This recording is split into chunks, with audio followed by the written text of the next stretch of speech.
Good evening.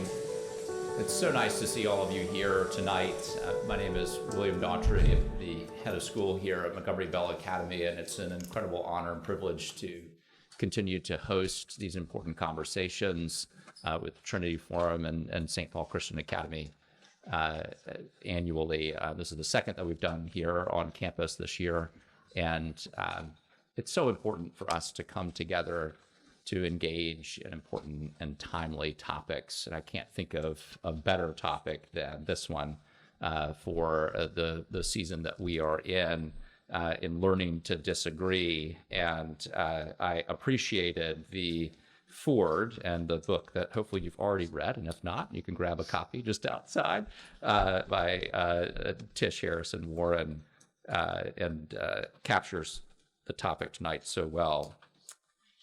She said, amid the deep divisions in our world, what's clear is that it is not enough to merely extol the virtues of pluralism and loving our neighbors. We can't merely think our way to a better, healthier society, a society in which we know how to disagree well. Embracing convictions with both confidence and humility is a skill and a habit, a way of being that is practiced and grows over time. Learning to be a good neighbor, friend, and coworker across deep differences is often more like learning to walk than it is learning a creed. It is an embodied art of relating to others and to the world around us. It requires us to embrace empathy in practical ways, to allow others to have the last word, to show kindness to those who may not even like us, to seek and find our common humanity in the warp and woof of daily life. It is a practice, a craft, a dance, a vibe, a mode of living. We therefore must learn to practice civic virtues in our own context in everyday lives. And John has given us a gift in this book, and surely the conversation tonight, to set us on our way in practicing those virtues. And I can think of no more important topic in a school like ours that prepares future leaders in society to go and contribute and guide us into complicated times and difficult topics.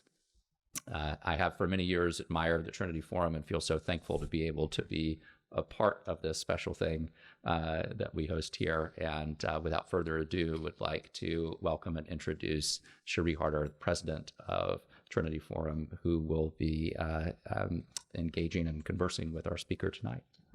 Well, William, thank you so much.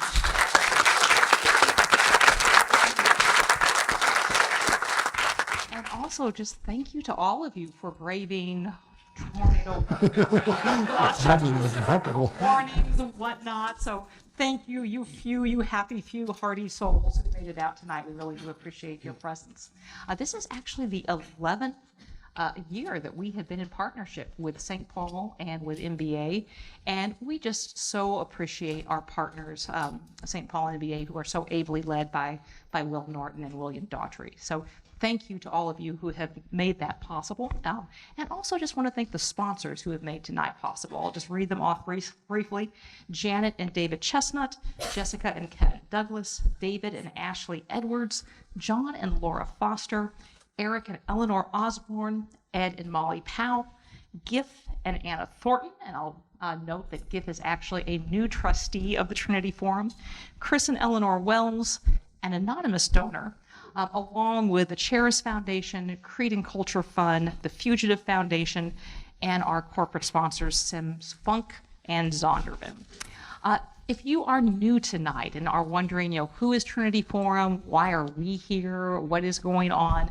Just a real brief recap to kind of help orient the evening.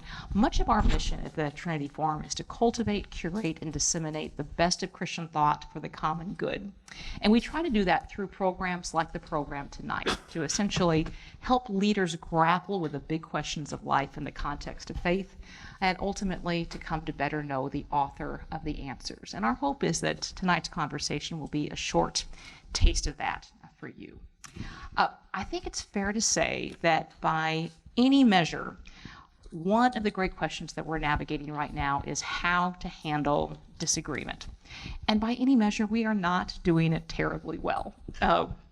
If one looks at just a few statistics to sort of describe where we are, the Associated Press says that 87% of people say that political polarization is a big threat in the United States. 85% think are sick and tired of it. 70% think America is so polarized we can no longer handle solving big issues. At the same time, more than 40% of Americans reportedly view their opponents not just as mistaken, but as evil. Nearly 20% of partisans on either side admit to, quote, thinking on occasion that the country would be much better off if large members of the opposition died. And capping that, a recent Washington Post, University of Maryland poll found that nearly a third of people involved thought that violence, in promoting your point of view against the government, can sometimes be justified. So a little bit of incoherence there. And I think it's fair to say that this is probably not going to get clearer, more coherent, or calmer over the next 6 months. So one of our great challenges as citizens in a pluralistic republic, growing ever more divided and diverse, and particularly for those of us who are trying to integrate our faith into all of life, is to wrestle with the question of how we can contend for truth while also caring for our neighbor. How do we preserve relationships without capitulating on principle or staying silent in the face of injustice? How do we model grace in an environment where we're finding increasing polarization and toxicity? In short, how do we learn to disagree well? So I'm delighted to get to introduce and have a conversation with the man who has literally written the book on this topic, John Inazu. John is the Sally D. Danforth Distinguished Professor of Law and Religion at Washington University in St. Louis, a former active duty Air Force attorney assigned to the Pentagon, and I'm very proud to say a senior fellow at the Trinity Forum. In addition to all that, he is the founder of the Carver Project, which empowers Christian faculty and students to serve and connect university, church, and society, a board member of InterVarsity, and a senior fellow with Interfaith America, as well as the author of several books, including Liberty's Refuge, Confident Pluralism, Uncommon Ground, which he co-edited with Tim Keller, and his new work, Learning to Disagree, which we're going to have a conversation about tonight. So, John, it is great to have you here. It's great to be here, and thanks, Will and William, too. I was here 7 years ago at MBA, so this is a bit of a return, and it felt, 7 years ago, felt tense, so we haven't gotten much better, right? So let me ask you at the outset, why are we struggling so much to handle disagreement well? Have we actually gotten worse at it, or does it just seem that way? No, I think we've gotten worse at it. I think part of it is we've been embedded in these social media liturgies and practices for a lot of years now, and that doesn't bring out the best of us. Part of it, you mentioned in the introductory comments, this shift from thinking someone is wrong to thinking that they're evil is a massively significant shift. When you think someone's wrong, you're still open to trying to win them over, to persuade them. When you think someone's evil, you want to minimize their influence. You want to get away from them as fast as possible. And on a human level, I mean, when you just think about that in your own relationships, moving from wrong to evil is severing a relationship. And I think a lot of us, the two are not disconnected. Social media plus that trend, they reinforce each other, and they make it feel existentially, experientially far worse than it's been in a while. Now, I should also be quick to add, it's not as worse as it's ever been. And that's important to situate this historically. So there's a risk of presentism where we start to say, this is the worst the country has ever been. Not true by a landslide, but we should pay attention to what's happening now. So as we start off, I want to actually make reference to the quote from the book that William started with, where he sort of compares, or you compare in the book, learning to disagree well with less about kind of mastering a creed and more about kind of an embodied practice, like learning to walk. But there's a problem with that, which is when a toddler learns to walk, they inevitably do a lot of falling. But everyone cheers them on. You know, no one kind of gets upset with the toddler for messing up and doing a faceplant. Whereas for those of us who are kind of in the public sphere, any failure or anything less than perfection can get you criticized, denounced, even canceled. So how do we, in essence, learn to walk, learn the embodied practice of disagreeing well, when there's so many disincentives and high penalties to be paid, and if anything, it's a lot safer to retreat? Yeah, I think it's actually far worse than you just said, because it's not just those of us in the public square, but it's third graders today, right? Because everything has moved online, we have lost the ability to give grace to people to make mistakes. I mean, when we were growing up, well, at least when I was growing up, if I did something stupid, it might have been a suspension, or maybe I got hit by somebody, but that was it, right? And you would get over that in a couple of weeks. Now you do the same thing as a fourth grader or a sixth grader, and it's online and it stays with you. And the resulting cultural pressure to not want to screw up. And I think we've lost, not just in the public square, but in all of our training grounds, the ability to say, you have to give people the space to make mistakes, to get things wrong, to come back and try again. And you're right to point out that culturally we have not built up that particular skill. And then as a result, people are less and less able or willing to engage. And this is true in the classroom, it's true in the workplace, it's true in the neighborhood. And it's a real problem that doesn't have an easy answer unless we can make those spaces where we can invite people to try things out. And that's only going to work within a community of trust. I think of, the institutions you all lead and institutions like those, or a college or university. Those of us who are teaching and leading these places absolutely have to make them places that welcome people to make mistakes and learn, because that's what the purpose of the place is. So how do they do that? Well, I don't think you can circumvent any, you can't shortcut trust building. So what comes to mind as you ask the question, I taught the last undergraduate seminar I taught last year was a political philosophy class. We met weekly. It was a 3-hour seminar. And by week 11, I was looking at them and there were 12 or 14 students in the class. And I said, we're going to mix things up. And instead of the regular reading assignments, each of you has to come to class and give the whole class 500 words on an issue that you care passionately about, that you would be terrified to speak publicly about at WashU. And you could feel like their collective dread. And then I said, and once you do that, I'm going to grill you for 15 minutes on all the counter arguments that come to my mind in front of the whole class. But they all 14 of them rose to the occasion. We did this. They came in with everything from far left to far right proposals about something nobody else knew about.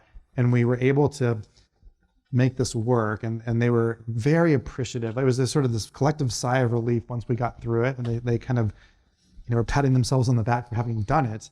And then one of them came up to me and said, Professor, you should do this next year, except you should just make the whole semester this instead. And I said, well, the problem with that is if I had put this out on week 1, every single one of you would have dropped the class, right? So the only reason this worked is that we spent 11 weeks trust building and creating an environment where we tackled hard issues, but we also got to know each other, and we had a place where you were willing to take a risk. It's hard. You can't do it everywhere. You can't do it in a 100-person lecture hall. You can't do it in passing each other quickly at the workplace. But I think you don't necessarily need the college classroom to do this. You can do this in your own lives as well if you make space for lingering and make space for questions and make space for people to come together, go away, think on their own, and then come back again. So how do you kind of cultivate even the desire to do that? In that, in a way that kind of almost presupposes that there's a real eagerness to do that. And a lot of your book is actually about the importance of bridge building. But all around us, we see people who are taking a very different approach. They're deepening the moat or manning the ramparts in a sense, rather than building the bridge. How can we be part of efforts to kind of cultivate a desire to sort of build trust or build the bridge? I think part of it has to be a recognition out of the gates that there is a tremendous privilege and maybe responsibility about even the possibility of having the conversation. I mean, you all here tonight, I'm guessing, because you're not worried about where your next meal comes from or whether your kid is going to be safe going to school. And there's a sense in which a lot of people in this country, but certainly around the world, do have to ask those questions every day, and they're probably not going to be interested in reading a book on disagreement. They're probably going to be wondering, how do I get my next meal? So for those of us who have the privilege and gift of having some of these benefits of life, I think there's an even greater responsibility to work at this. And some of the studies are lately showing the more educated you are, the more entrenched in your own positions you become. So we think like education enlightens you, but actually it just gives you a bunch of tricks to reinforce your own priors.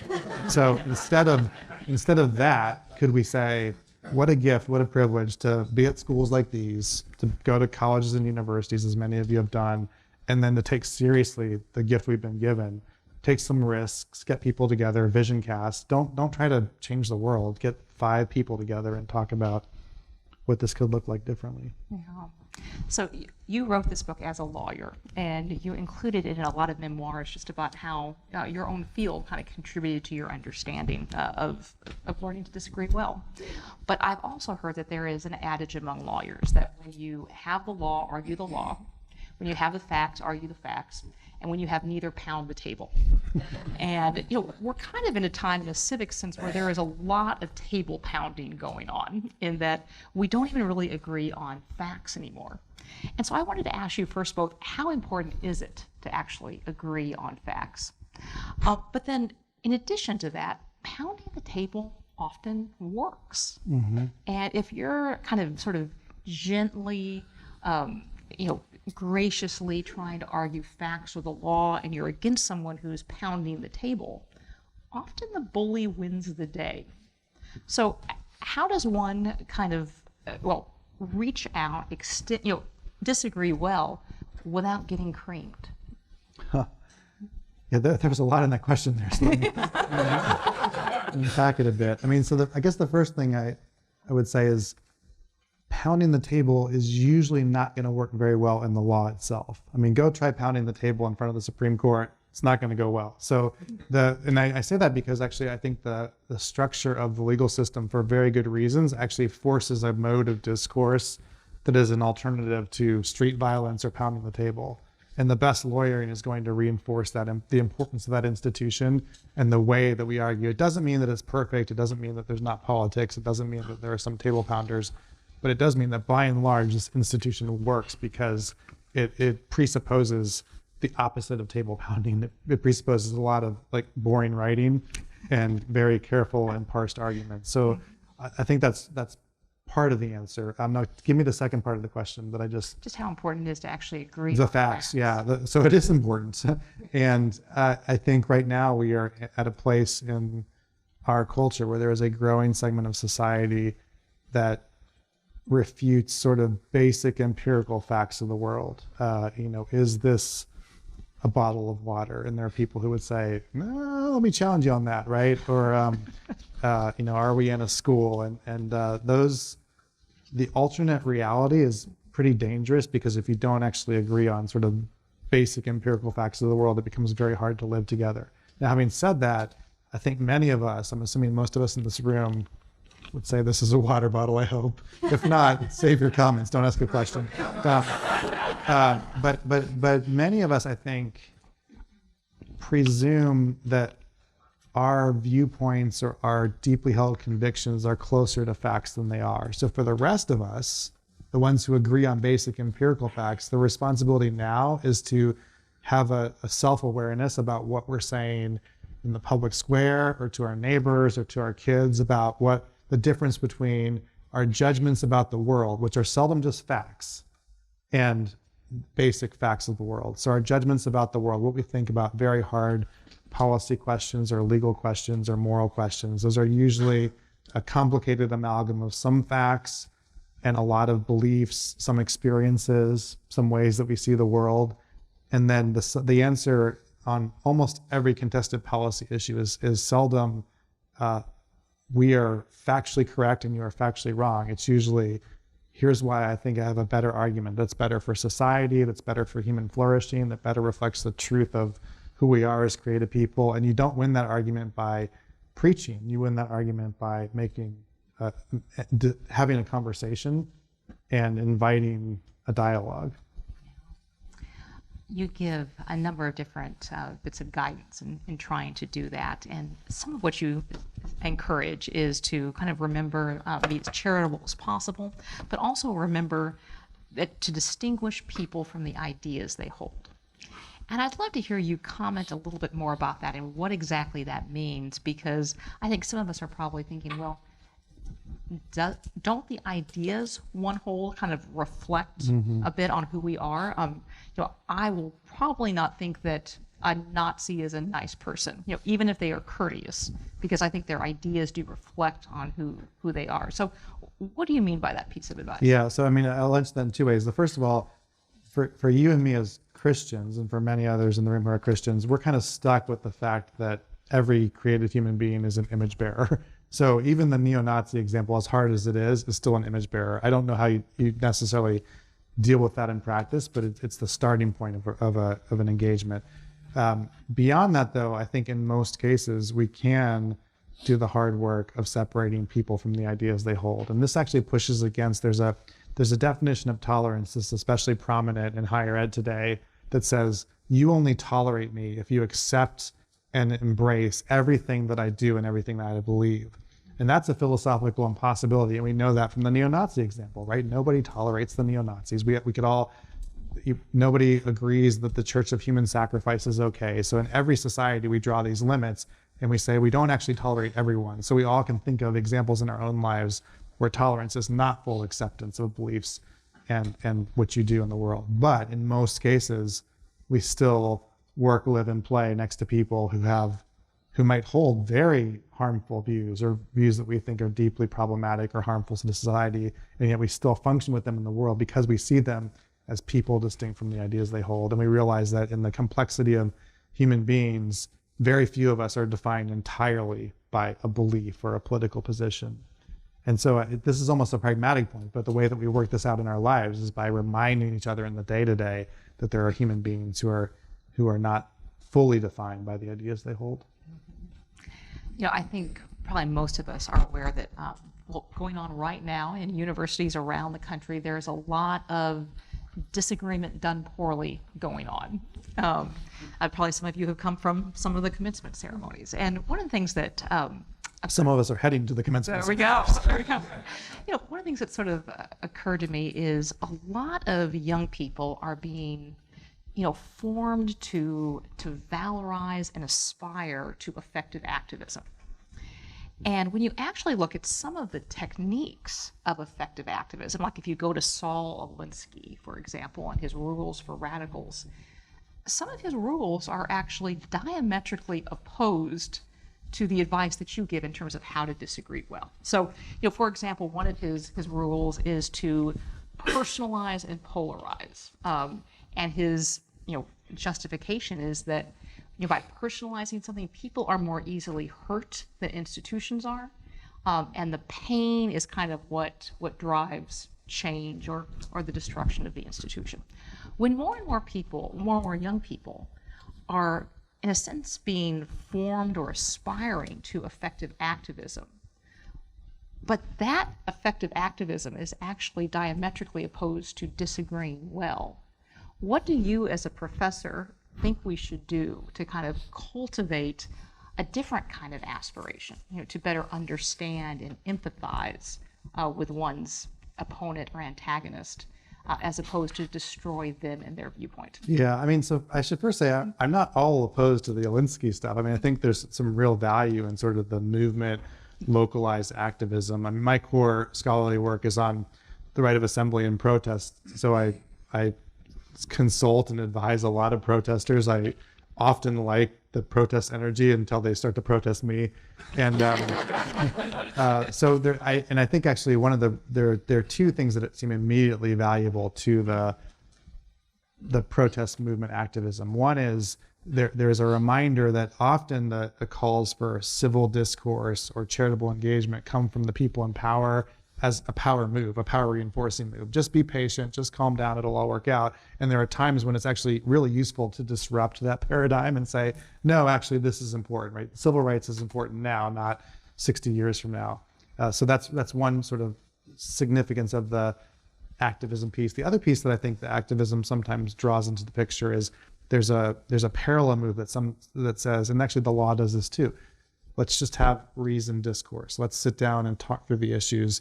Sometimes you need emotion and expression to convey the fullness and significance. When you think about sort of the labor movement or the women's suffrage movement or lots of other historical movements in our society, they weren't simply reduced to words exchanged, but they were visual, expressive, emotive displays. So I would say there's real value in that. There's real democratic value in that can be important. Now, having said all of that, like a big wind-up doll, I would also say it's important even at the movement level to have a plan and a strategy. When Alinsky had a plan, right? A lot of the kind of earlier movement stuff had a plan of engagement. The civil rights movement paradigmatically was very self-disciplined and very goal-oriented. And I worry that a lot of the protests that I see today are detached from any kind of strategy and I don't actually blame sort of student protesters for this, because every student generation sort of has this. I mean, you all who are long removed from college can still remember that era of college where every college era has student activism. You get to college and you experience this, widening of your views, and you think about all the injustices in the world and you want to do something about it. And then probably someone needs to step in and say, well, you can't do much about it as an 18-year-old. So take some classes, work hard, and work for systemic change over time. But absent those voices, you think I got to do something, so I'm going to protest, and there's not it's almost a release of passion and energy without a direction or a plan. So I would love to see more people in this ecosystem saying, let's talk about the issues that you care about. What do you want to see changed, and how? If this is really that important to you, then let's talk about the strategy and the cost to you that it's going to take to work toward this change. That might involve protest, that might involve personalizing disagreement, but in the long term, it's also going to involve coalition building and making persuasive arguments that get out of your tribe and actually try to bring other people along as well. It's going to involve understanding the other side, working from within the system, not just trying to destroy it. And unless you can get to that, whatever passion or rage that you have is going to burn hot and burn quickly and then be gone. And that's so I think there's a sense in which you can start with and actually appreciate some of the impulses of movement activism, and then also say, let's be strategic about whatever it is. And I obviously have my own, the things I care about and the things I think are bad for the world, but in my role as someone teaching students, I also want them just to learn the skills of how to engage politically and outside of politics for trying to engage in the world as citizens and as people who are part of a democracy and not just apathetic and sitting at the sidelines. Mm-hmm. So let's talk a little bit about persuasion and how it happens. In that, I think there's probably a lot of people who would love to persuade, the other side of their point of view, but it's also very difficult to persuade someone who has no interest in being persuaded. When you have a self-interest in kind of maintaining your position, then that's usually what happens. What does it mean to disagree well with an antagonist who has a vested interest in being disagreeable? Mm-hmm. So two things about that. The first is the book is not called Achieving Consensus, right? It's learning to disagree with the presumption that the disagreements will continue. And so part of this is maybe being more modest in some of our goals.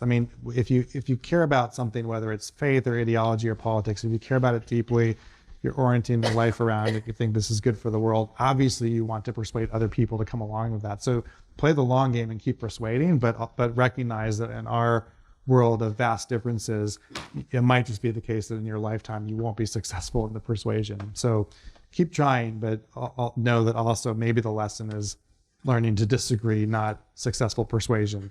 The other piece of it, though, is if someone doesn't reciprocate, right? When you think, so this is something else where we, from our self-interested vantage point, we often think we are the ones who are going out of our way to go the extra mile and listen more. And it's those people who are not complying or reciprocating. And I think, to some degree, depending on what your own perspective is, your own sort of fundamental faith commitments. For Christians, for example, Jesus doesn't say like, or here are the fruits of the Spirit, here's how you engage in the world, but only if people are nice to you, right? That's not the claim. The claim is, here's how you're supposed to be in the world.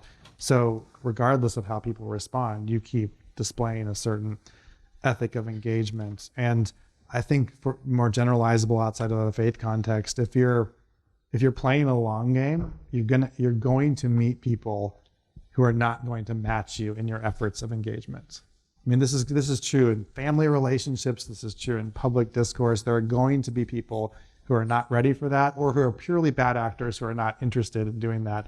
And you're just going to have to work on sort of fielding those challenges. And part of that is having kind of a thicker skin.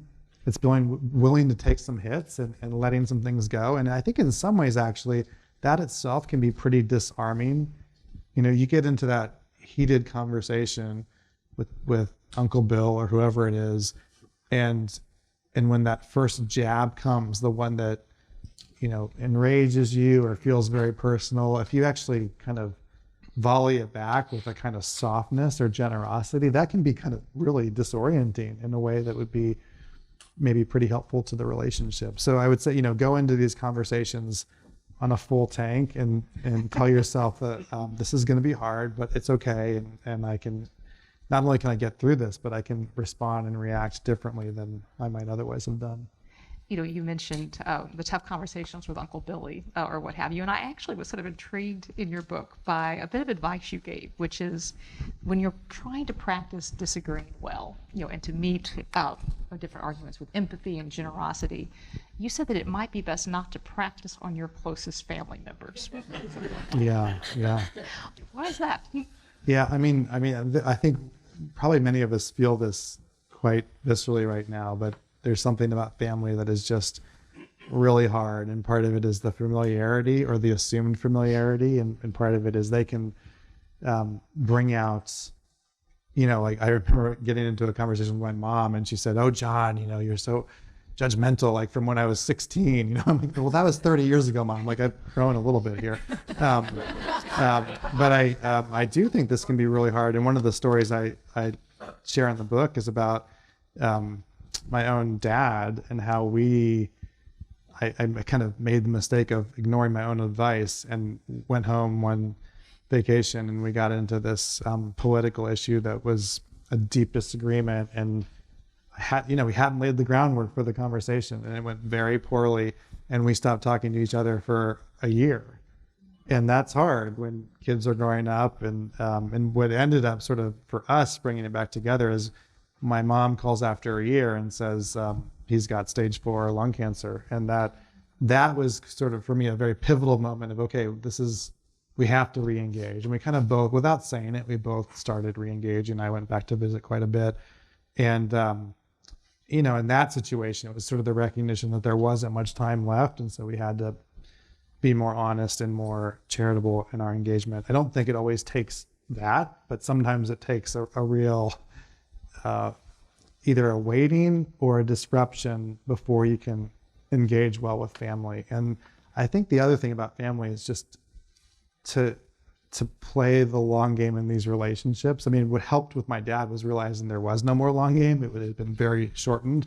And so we had to speed things up a bit. But in many cases, it's recognizing that there is a relationship that has to be rebuilt before you can engage in the hard conversations. And that's hard when it's family, because we assume we grew up together, right? We have all these shared experiences. But actually, if you spent the last 3 or 4 years listening to different news sources or living in different cities or, going down different rabbit trails, you're almost strangers.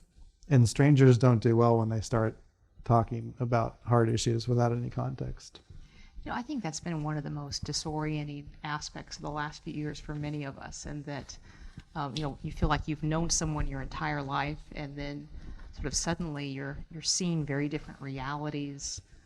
You're getting very different information streams, and sort of feeling almost like, I thought I knew you, or you know me. Don't you know who I am? Like, I'm still the same person, and when you have like a close relationship like that seems to suddenly have kind of spun in a different direction, it can be, I think quite confusing for, people acting in very earnest good faith.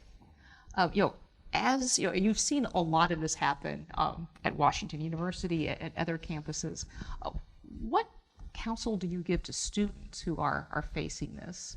And particularly since they're facing not only the disorientation of having relationships unravel, but also like the threat of criticism or cancellation.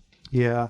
I mean, I think especially in the current moment, and as a First Amendment scholar, it's really important right now, and especially with Gen Z, to double down on the distinction between harmful words and harmful actions, and that in our country, the First Amendment, for better or for worse, protects a lot of harmful words. Now, step one is saying it's not that those are not harmful; they can be deeply harmful, and I worry that there's, in some conservative circles, there is the kind of the narrative that grows and says, well, it's just toughen up, don't be a snowflake, whatever it is. And actually, we all know, like back to middle school, that words hurt deeply and they can destroy lives and affect you for decades. And so we should actually take quite seriously what our words can do. And then without saying that the words themselves are violent, right? And that there is a distinction, an important distinction between what someone says and expresses and what someone might do to create an environment of an unsafe environment where people can't actually, gather to study or to do whatever the common enterprise is. So that's an important threshold distinction. But then I would say, I think that part of college to me is a great microcosm of life because it presents so much of it's sort of like a bunch of life compressed into a very intense time period and physical space. And if you start to think of it all homogeneously as one big bubble, you're going to miss all of the nuance that's happening. So the dorm room is quite different than the classroom, which is quite different than the quad, which is quite different than the administrative building. And if you don't see those differences and you don't recognize that, in my classroom, I want you to be unsettled. I want you to be challenged. I want you to feel a little bit of risk. And in your dorm room, I want you just like to be a person and rest and not be challenged. Just like in the same way that I would not invite you, maybe you, but I wouldn't invite some of you over to my living room, unwanted, because that's my living room. And I just want to kind of hang out with my family. But I do want to, have robust discussions in other parts of my life. And I think sometimes from the outside, we look in at the university and think of it as this monolithic entity where either you're supposed to, take risks and not worry about what people say about you, or, withdraw all the time. And really, it's a bunch of both. It's a hard mix. And then you throw in like emotions and lots of other things that college students are experiencing. And, college is a gift, it's a privilege, but it's also, it's hard to navigate. And I think we could have a little more grace for what's going on there with some of these students. In just a minute or two, I'm going to turn this over to Will for the first question. But just mentioning earlier your relationship with your dad. Any long-term relationship, and especially one where you've had disagreements, requires a certain amount of forgiveness. And forgiveness seems to be in short supply. And you're a lawyer. There are, the legal field, one is not necessarily encouraged to admit fault, and seek forgiveness for a variety of things. How do you make the case for forgiveness to students or to a broader public? We're at a time when it's sort of deny, admit no fault, double down, that seems to be rewarded and even valorized. Mm-hmm. Yeah, I mean, I think so. Where I would want to start is to tap into our intuitions about justice. I mean, all of us, when we see injustice in the world, we want that to be fixed. Right? We see a vulnerable person hurt, and we think like, I want justice for that person. And this is actually one reason. This is a bit of an aside, but when people say we're the people for justice or we're the people for equality, everybody's for justice and equality, right? Nobody's anti-justice out there, but we disagree about what we mean by justice. But so when we see an injustice, even something we can all agree on, we want this wrong to be righted. And when you think about it, it's actually impossible in a worldly sense to right those wrongs. The law and some of the systems we have in place are at best they're proxy justice. So someone steals the purse and is caught, and the law says give the purse back, maybe pay some money, but there's still a rupture of social trust. You still had that experience of thinking the world was one way and then it's not that way, and there's a broader social cost to this sort of thing, and you just amplify that by the millions of imperfect and selfish and sometimes evil interactions we have in the world. It's a world full of injustice and hurt and sadness that is not going to be remedied by any form of worldly approximate justice. So where does that leave us? Well, it's a hard place to live. It's where we live, but there are possibilities that can intervene there. And I think forgiveness is one of those possibilities. So forgiveness says, when faced or confronted with this massive or small injustice or wrong, I am choosing not to forget it or to pretend that it didn't happen, but I'm going to reorient and reimagine a future in which this is not going to control or define me. And I'm going to release you, the wrongdoer, but also me, that person who has been wronged, from being perpetually held into this state of an injustice that would not otherwise be rectified. And there's personal power in that. There's political power. I mean, Desmond Tutu's book was called No Future Without Forgiveness, and I think he meant that as a political claim. There is no political future without a sense of forgiveness, even when faced with massive injustice and harm. And that can't be taken for granted, because forgiveness needs a narrative and a framework to go forward. But without that, we're just left with cataloging the wrongs and the injustices that are not going to be righted. So a last question before Will kicks off the questions from the audience section of this evening conversation, which is, you have spent most of your professional life basically studying how to do difference well. What difference does it make in your personal life? What do you do differently as a result of what you've learned? This is hard because I've got some longtime friends here. I've got a buddy from 8th grade sitting out there. That's so I think I mean, the good thing about being sort of public about this is that you're kind of on the hook. You kind of tie yourself to the mast a little bit. So for me, one area is social media, where I think I'm intuitively really good at being snarky, and I think I could really be amazing on social media. But it would not be good for the message that I'm trying to convey and trying to model. So I literally have a draft folder of all the tweets and posts that I generate in my mind when I see stuff that annoys me, but I never send those. And they're Did some of them make it into the book? Well, yeah, there's a little bit of theoretical reflection, because I do but I try to discipline myself not to engage in the heat of the moment, especially online. And there are very practical steps that you can take to do this. And it doesn't come natural to me, but I just try to over and over again to do that. And one of the amazing things is once you do it for a while, you realize, oh, you know what? The world didn't need to hear my great response to that comment, because nobody cares. And you get wrapped up in your own mind, like that everyone is depending upon you to weigh in here, and they're just not, like, nobody cares, and your life is a lot better without engaging. So that's one sort of concrete practice. Another one that I'll mention is just trying to, and I'm not always good at this because I'm an efficiency-driven lawyer, right? So I try to go through my day maximizing time and getting things done, but also being reminded by the people closest to me that that's usually not a good way to engage with other human beings. And so I'll share one quick story about this that I shared with the board last night that illustrates this, I think, unfortunately, extremely well. That when I was back at a point in my life when I was billing hours as a lawyer, and my wife and I got into a very extended argument one Saturday morning that went on for a long, long time, and it took us about 4 hours to resolve. And we finally sort of reconciled, hugged each other, made up. And then I looked at her and I said, do you know how much this argument just cost us? I know. Gosh, So- time.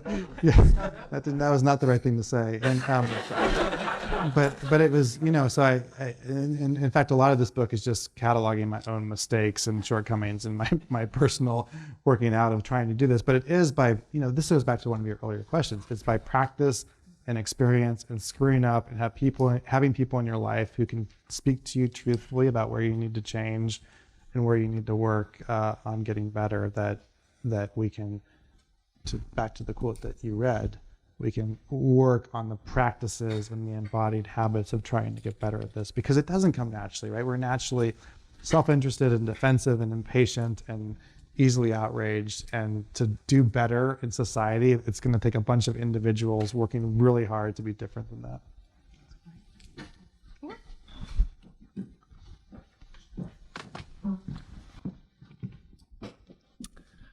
Well, thank you, John. Good evening. My name is Will Norton. I'm the head of school at St. Paul Christian Academy. And on behalf of St. Paul, so glad that you all are able to join. And William, thank you for hosting here. And Cherie and John, thanks for the great conversation. We are going to now line up for any questions that we have. And I'm going to throw the first question.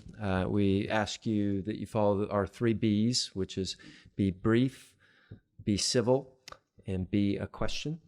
And so we know there's a lot of great ideas out there. We're just looking for the questions. So I'll throw the first one. Obviously, practically speaking, from a standpoint of a polarized society, this book could not be more relevant as we look into a very contested political election, or whether you look at it from a Palestinian-Israeli standpoint. So practically, it makes a lot of sense. But I'm curious, how does your faith inspire the principles that you write about in this book? It makes everything harder because the commands aren't conditional. It's not, be patient only if other people are patient back. It's not forgive only if there's repentance. It's not see an image bearer only if you like the person. So I don't always live into this super well, but at least in terms of what is asked of me, it seems hard. And then the flip side of that is ultimately kind of grace and mercy, and recognizing that it's not about me at the end of the day, that I'm not in control, that I'm part of a much longer story that unfolds over thousands of generations and not election cycles. So it's both harder, but it's also reassuring because the pressure's off in some ways. Questions from the audience. Everybody's now awake. Yes. I don't know if these that's on and all, but thank you both very much. We kind of focus a little bit on interpersonal, like just personal. How does this work to disagree? I'm curious to learn how it works at an institutional level. Do you have any examples? Many of us are part of institutions, HR policies, etc. But also then, if you had anything, as Washington asked you, with this book, to kind of say, hey, we'd love to engage and see if there's ways that it could benefit the community that you're having there. Yeah, sure. Thanks. So starting with, I guess, the second question, I've been very grateful for colleagues around the university. And at this point, it's more speaking at different schools within WashU, but I'm speaking to the social work school and the med school and the engineering school. And so there are senior leaders and others who are saying, we want within our school, within the university, to try to do this. And that to me is exciting, and actually ties to your institutional question, because I think the kinds of practices and the kinds of changes that I'm trying to describe and advocate for happen best within institutions, because institutions allow you to work on practices together. Like it's going to be very hard to be better at any of this stuff just by reading a book. I mean, read the book for sure, but you have to do this with other people, and you have to have conversations and try. And I think one of the gifts of institutions, when they're done correctly and when they're led well, is they can name a purpose. The purpose defines mission and values. Those mission and values constrain the community. So if you're at a school, you're not at a widget manufacturer and you're not, doing something else. You've got a mission and a purpose, and that means that the people working there, whatever other beliefs they might hold, should be committed to the mission. And within that, then they can have robust disagreements about what is, how does this mission, how do we execute the mission?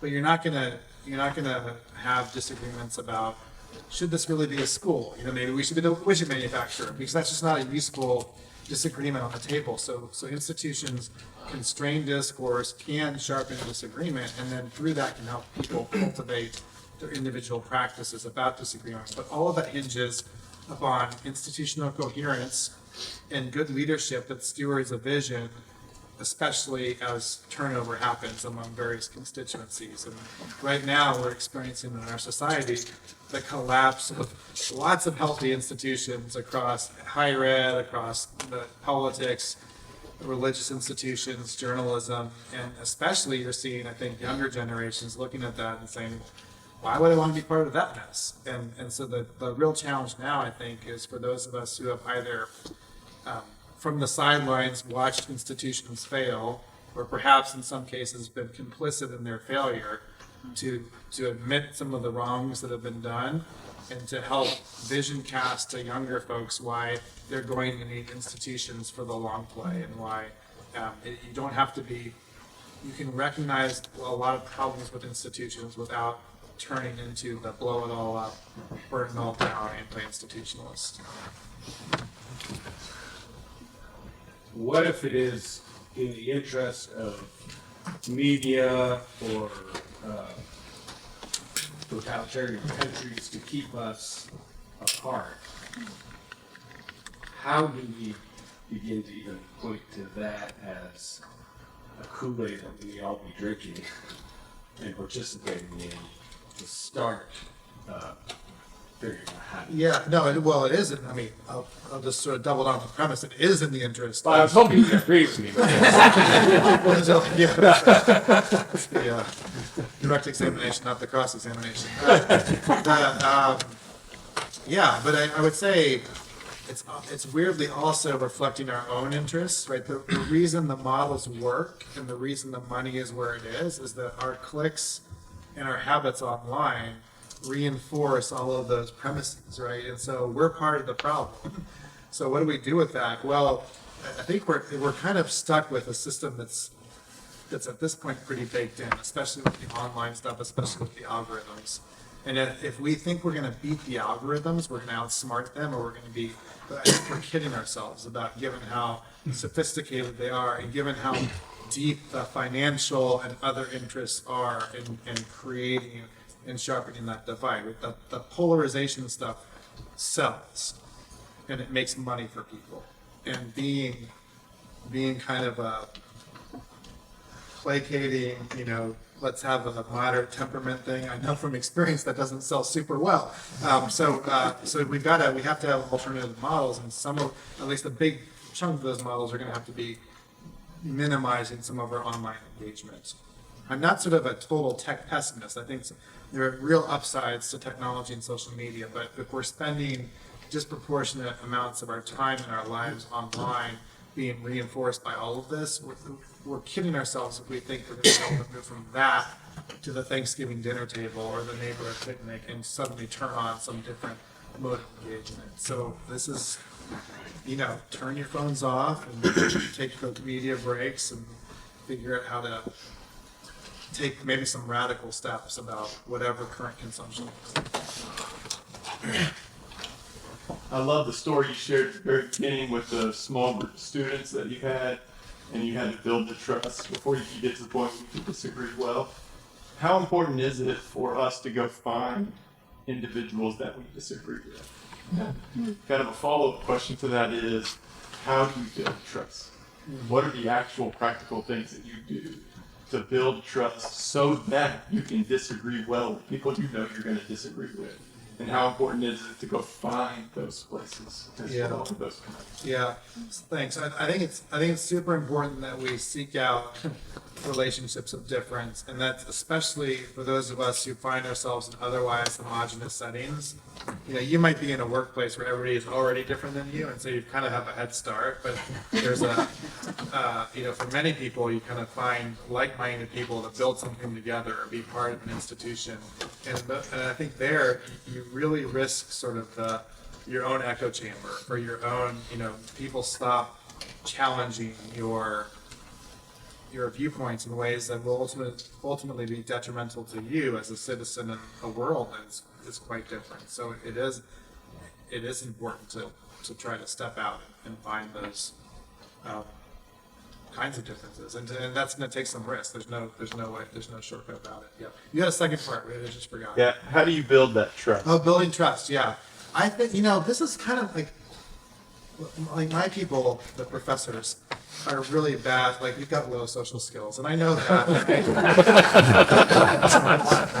But in general, like basic, you know, this is not rocket science, right? You build trust by having good food when you invite people over, and being hospitable, and instead of just jumping into your meeting or taking the time to ask an icebreaker question or build into discussions just ordinary human stuff, and don't always live up here in your head or here in your kind of efficiency, time-driven world, but recognize like human beings are kind of amazing, and what a gift it is to learn something new about them, and you can build trust just in those simple things. And then I think you have to do it over time with repeated engagements. You can't, I mean, I'm a little worried about some of these sort of civil discourse or, you know, bipartisan workshops where you get a bunch of strangers in a room on a Saturday morning and do trust building exercises for 3 hours and think that's going to change anything. I mean, you have to, trust comes through relationships, and I don't think there's any shortcut for that.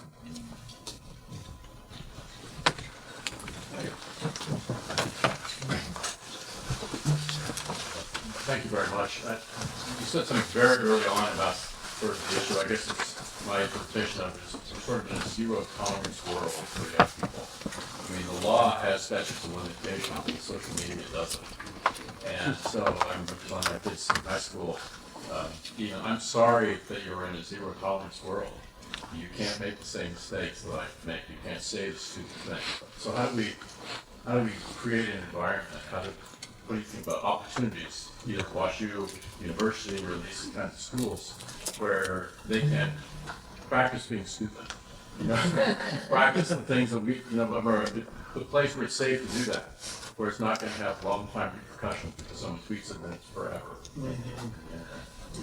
Yeah, I mean, I think good teachers can cultivate these kinds of environments. This I think is directly related to the trust question. I don't think you get those environments without a degree of trust and without a willingness to say we're in this together. And when the hard or wrong-headed comment comes, that we have built a community of people who are willing to ask follow-up questions instead of just storm out in outrage. Now, having said that, I think there's a related problem here, which is that a lot of people will say things privately or joke with friends or the in crowd that they wouldn't say publicly. And a lot of adults model this really poorly for kids. And so then our kids start to think, well, you know, Dad said that over here, so how can it be that bad? And I think for a lot of adults, we need to get much better at having some consistency in the way we talk about those people, whoever they are, publicly and privately. It doesn't mean, in our private conversations, we have to be able to ask honest questions and ask our friends to help us understand things better. But if we find ourselves in the private settings cracking jokes or being dismissive or caricaturing an entire group of people as those people, then there's something that we're not doing well in our own formation. And if we think no one's watching, well, you know, kids have a way of seeing all of this stuff. And then it will become, I think we also find it easier when there's some consistency between public and private. At least in my life, I worry less about the whole making those egregious mistakes publicly, because I'm just, I mean, at this point in our world, I just assume anything I say semi-privately might end up public anyway. But there's a way in which I'm trying to be consistent in both settings that I think can actually be quite helpful.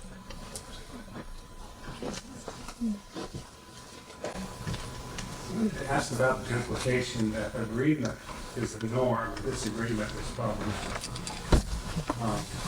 It seems to me it doesn't take a lot of maturity to understand that in a pluralistic and diverse and ordered system of order and liberty, that disagreement will be wrong. And so how can we come to understand better that there are things in policy where your side is going to win and my side is going to win is a disordered way of thinking, and that if we're free people, you can live your way and I can live my way, disagreement would be perfectly compatible with a settled community. Yeah, I mean, so I want to kind of sort of half agree with what you're saying, because I do think we have to understand, to your point, disagreement as a norm in a pluralistic society where we disagree on all kinds of things that are never going to be resolved in our lifetime. And these are things that matter. But when it comes to politics and policies, some of these will be zero sum. So they're actually in the political system, and this is part of sort of understanding democracy, there will be winners and losers. And what we have to do as citizens and as neighbors and as people is be better at winning and be better at losing, knowing that democracy is going to be an ongoing conversation, and in our lifetimes we're going to find ourselves on both sides of this. But I mean, just to think of one example from the book, which might be a silly example, but maybe not. I'm someone who has a lot of allergies, including to most small animals. And when I find myself on an airplane next to somebody who has the dog in the crates, I think, why is this, like, how is it that this person gets to bring a dog in a crate when the consequence to me is going to be significant, watering in my eyes and uncomfortable for the flight?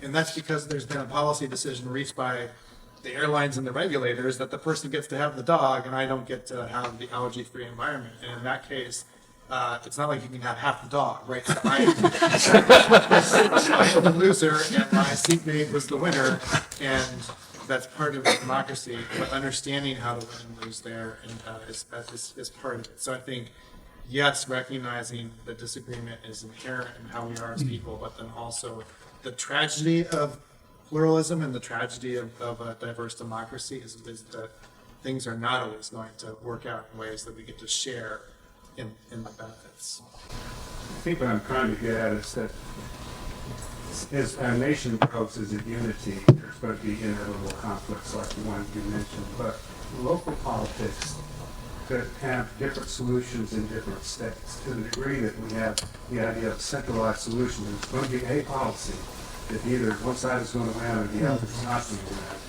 It's part of the problem that we're having, and that we can't settle these things at a less centralized level. I mean, yeah, you could. There are some, I think, useful arguments for federalism or localism in that sense, and that does work for some matters. But there'll be other issues that are necessarily going to have lots of friction between localities, or necessarily have to be resolved at a national level. So I think instinct I agree with, that we should be doing a bunch of government stuff at the local level for the reasons you suggest, but it doesn't get us out of the predicament of having to understand and live into the wins and the losses. I really appreciate what you shared about protest and how disruption is sometimes needed. Are you going to protest now? No. Not affirming your assertion. My question is, how would you encourage people in power? I think everyone in this room is a person in power in their circle of influence in some way. How would you encourage people in power to use their positions to create space or to ensure that those on the margins are heard and can speak disruptive truth when needed? Yeah, thanks for that question. I mean, I think if you're in a position of power, I hope that you have people in your life who are speaking truthfully to you about your own shortcomings and your own blind spots. And part of that means always asking what voices are missing from this conversation, who's not in the room who should be in this room, and not assuming that there's a static answer to that question. So I think a good leader, especially in an environment that's going to engage in difference or disagreement, will be inviting those questions and not be satisfied with we've got the right team and all the right questions being asked, because that I think is often not going to be the case. But the other thing is that when there is a power dynamic, to recognize the asymmetry, and I think an asymmetric burden on where some of these civic postures need to lie. So I think, frankly, if you're in a position of power and you're in a disagreement with someone who's in an obvious lesser position of power, it's more incumbent on you to be patient, to be listening, to be willing to take some hits in that conversation. I think about this with my students all the time. I mean, most of the time, it's a little complicated actually in the protest setting, but set aside the protest setting, most of the time, I'm in the position of power with my students. So if they're angry with me or if they're dissatisfied with something the institution is doing, I think there's a greater responsibility on me to listen, to engage, to recognize that we're not actually just having a peer-to-peer conversation, but there's in some ways a greater risk to that person in bringing this challenge than there is to me to listen to this challenge.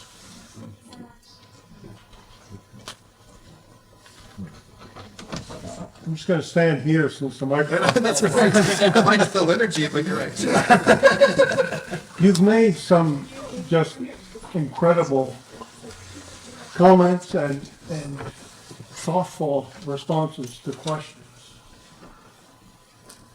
The focus on institutions and politics and so forth, I'm a very biased person, and I believe that fundamentally the problem we have is the deterioration of the family unit. And I'm wondering what your thoughts are on that and what we can do about it. Because if we don't solve the family unit, which then extends to local community, state, etc., to embrace all these things that we're talking about differently, if we don't learn that in the home, and we're relying on institutions to do it, which is happening a great deal, I think we have a problem. What are your thoughts on that? And Yeah, thanks for that. do you disagree? Well, I mean, I'm all for the family. I have one. One of the reasons that you're asking your question, one of the things I was thinking about is I have some students some of whom have been formed very well by their families, and some of whom have been formed very poorly by their families. And so in some ways, when we think about sort of political engagement and trying to figure out the future of our country, I think that their family is a super important structure, but it's not sort of a recipe for success necessarily. I actually want to sort of broaden the question a little bit though, because I think there are, if you're sort of pro-family or pick your issue, whatever it is, I think most of the hard questions in our society would best benefit by something in the middle of where the major political parties are right now. Not the middle as in the midpoint of the extremes, because that's usually not super coherent, but by a kind of coalition building that recognizes blind spots in both directions. So just to pick on a family example in one specific concrete policy area, the push, increasingly not bipartisan, although still with some work to go, for paid leave around pregnancy and around other issues like that. Super important, not always bipartisan. I mean, if you're pro-family, it seems like you ought to be supporting that too. And to find the political solutions that will bring together the best thinking from both political directions. Criminal justice reform is another one. Or, when you think about some of the real challenges at the local level of many of our cities, I don't think either party has even close to a plausible solution of addressing some of those issues. But if you can find real bipartisan partnerships that look not only to the parties, but also to the business community and to the protest community and to the civic organizations, and where I've seen this done in modest ways, that seems to be the plausible answer. So yes, I'm pro-family and I'm pro lots of other things too, and I worry that reducing an argument about the core root of our civic or national problems to a particular issue might lead us down the wrong trail. We can take one more question for John before Sam closes this out. Could you explain how you then get lawyers to provide a very good example for reporting for a lawsuit? Because that seems so counterintuitive, but that is not The lawyers can provide a good example. That he- Yeah, sure. Sam, why don't you take? I'm just kidding.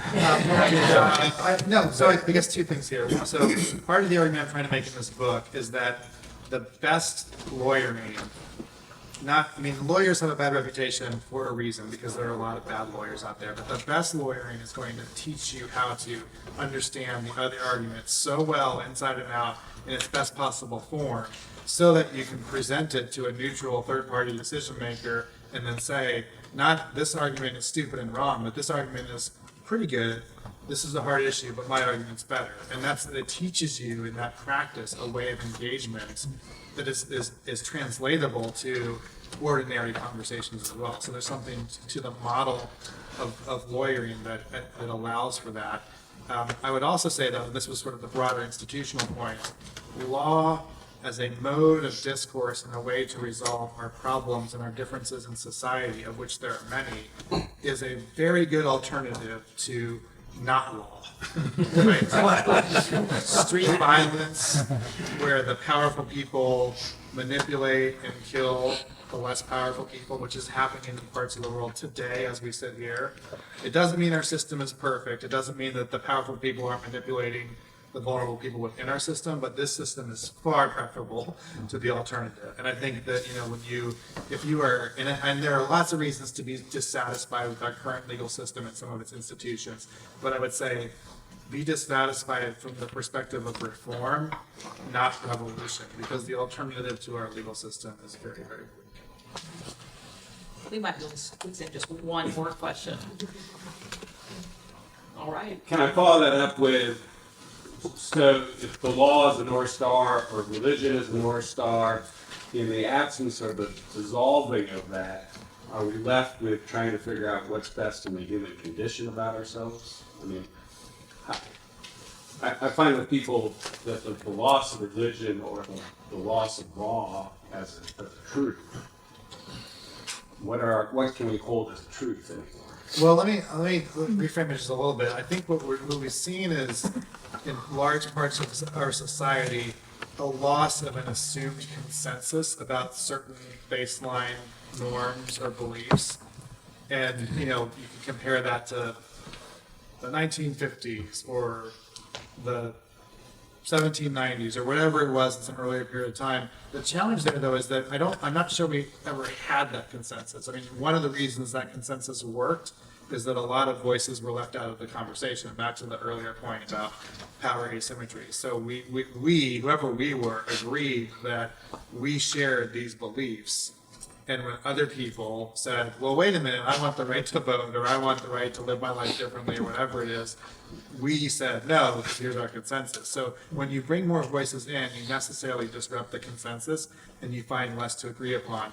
I think in many cases, that's been good for our country, because it's helped us to see more clearly and acutely the lack of agreement that was probably already there, but it comes at a big cost too. And I think it's important to name the cost with some clarity. When you have less consensus, it becomes harder to start with a baseline of let's do this together because we agree on X, Y, and Z. And so we need creative solutions to where our agreement might lie. And what is, you mentioned in opening about the Trinity Forum, pursuing the common good. Well, what is the common good? I think you use the term rightly so for theological reasons, and I would affirm that. But if you're just out there in America saying, let's all, take one for the common good, I'm not sure people would know what you're talking about. And so in the absence of that, where do we find common ground or common interest? That's a massively important political question. It can't just be in the Olympics or disaster relief. It's very bad when it becomes protection of the national interest, because that usually means we end up killing a lot of people who aren't us. So we need something else to kind of carry us forward. I think that vision might ultimately be quite modest. My intuition is it has to at least include a commitment to civil liberties that protect all of us, an ability to dissent from whatever the majoritarian norms are because of this democracy that is an ongoing conversation. It has to include some kind of education and practices around that, but that might not be much, and it might just be an experiment to see how far we can go with this. But it's where we are. It's the reality of where we live, and it becomes the question that I think many of us need to think seriously about. Sam, bring us home.